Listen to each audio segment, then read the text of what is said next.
వరధరం విష్ణుం శశివర్ణం చతుర్భుజం ప్రసన్నవదనం ధ్యాయేత్ సర్వవిఘ్నోపశాంతయే. దానం మహత్యం ఎలాంటిదంటే, భారతీయ సంస్కృతిలో దానం మహత్యం ప్రముఖమైనది. అదెంతో మహిమాన్విత స్థానాన్ని సంతరించుకుంది. సనాతన ధర్మానికి ప్రధాన సూత్రమైన దానగుణం మానవ హితానికి ఏర్పరిచిన పరిపక్వ ప్రణాళికగా గోచరిస్తుంది. దానం స్వీకరించేవాడికి భుక్తి ప్రదాయకం, ఇచ్చేవాడికి ముక్తి ప్రదాయకం. దానం ఇచ్చేవాడి ఆయువు పెరిగినా తీసుకునేవాడి ఆయువు మాత్రం తరగదు. సంపన్నులు నిరుపేదలను నిస్సహాయులను ఆదుకునేందుకు దానగుణం మానవ జాతిలో సర్వదా సుస్థిరమై వెలుగొందాలని మన పురాణాలు చెబుతున్నాయి. తల్లికి ఇచ్చిన దానం 100 రెట్లు, తండ్రికి ఇచ్చిన దానం 1000 రెట్లు, సహోదరులకు ఇచ్చిన దానం అనంతంగా ఫలితాన్నిస్తుందంటారు. పాపాత్ములకు, దుర్వ్యసనపరులకు ఇచ్చిన దానం పూర్తిగా వ్యర్థమైపోతుంది. అంటే యోగ్యులకే దానం చేయాలి, పాత్రత నెరిగి దానం చేయాలి. తీర్థయాత్రల్లో, పుష్కర స్నాన సమయాల్లో, శుభకార్యాల్లో చేసే దానం పుణ్య ఫలితాన్ని ఇస్తుంది.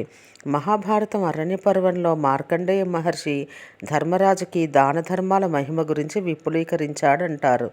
దానం ఇవ్వలేనివాడు ఇవ్వగలిగే సత్పురుషుణ్ణి యాచకుడికి చూపినా పుణ్యఫలమే సంప్రాప్తిస్తుంది. బీదలకు చేసే దానం దేవుడికి ఇచ్చిన అప్పుతో సమానం. దేవుడు మళ్ళీ వడ్డీతో సహా మనకు అందజేస్తాడు. మరికొన్ని పురాణాలలో 13 విధాల దానాల వివరణ ఉంది. రక్తదానం, ఆరోగ్యదానం, అవయవ దానం, నేత్రదానం, కాయదానం, శ్రమదానం, సమయదానం, అభయదానం, ఆశీర్వచన దానం, దయాదానం, క్షమాదానం, త్యాగదానంతో పాటు గోదాన, కన్యాదాన మహిమలను విపులీకరించారు. దానం చేస్తున్న మనిషిలో ప్రేమ, శ్రద్ధ, అభిమానం ఉండాలి. లోభత్వం ప్రకటించకూడదు. ఔదార్యం, దాక్షిణ్యం కలిగిన దానమే సత్ఫలితాలను ఇస్తుంది. విసుగుతో, రాగద్వేషాలతో ఇచ్చే దానం నిరర్ధకం.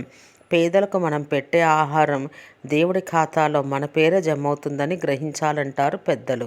జ్ఞాని అయిన ధనికుడు తన సంపాదనలోని కొంత భాగాన్నైనా దానం చెయ్యాలన్న నియమం పెట్టుకుంటాడు. ధనికుడైన లోభి కన్నా దానశీలి అయిన పేదవాడు గొప్పవాడు.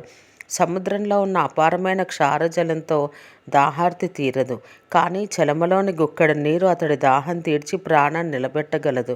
నీరు మంటను ఆర్పేసినట్లు దాన ధర్మాలు పాపాలకు ప్రాయశ్చిత్తం కలిగిస్తాయి.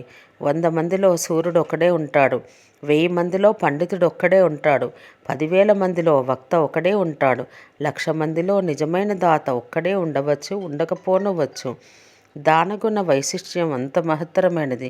క్షేత్రమెరిగి విత్తనం వేస్తే మంచి మొక్క వస్తుంది, మహావృక్షం అవుతుంది. అలాగే అర్హత గలవాడికి దానం చేయడం వల్లనే అనంత పుణ్యఫలం ప్రాప్తిస్తుంది.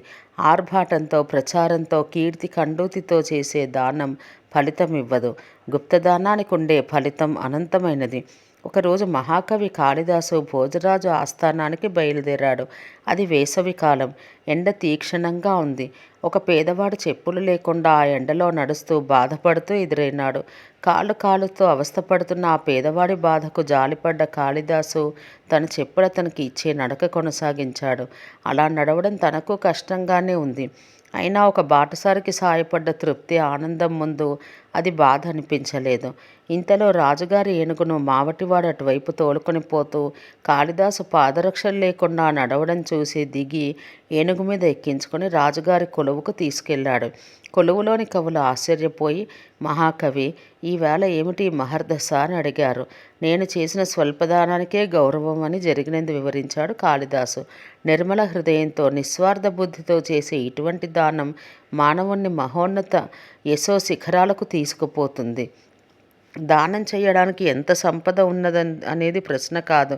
ఆపదలో ఆదుకునే ఆవగించంత దానమైనా చాలు మానవ జన్మకు సార్థకత చేకూరుస్తుంది. దరిద్రుడైన తనకున్న దాంట్లో కొంత దానం చేసి నిస్సహాయులకు తోడ్పడవచ్చు. దానానికి ఉపయోగపడని ఎంత ధనరాశి అయినా వృధానే. ఎవరికేది అవసరమో గ్రహించి ప్రదానం చేసేదే దానం. రక్త, నేత్ర, మూత్రపిండ దానాలు విశిష్టమైనవని ఆయుర్వేదంలోని అష్టాంగ మార్గం ప్రవచిస్తోంది.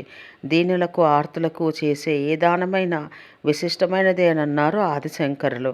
మనం చేసే దాన ధర్మాలే మన కోసం ఏర్పరచుకునే సంక్షేమ నిధులు.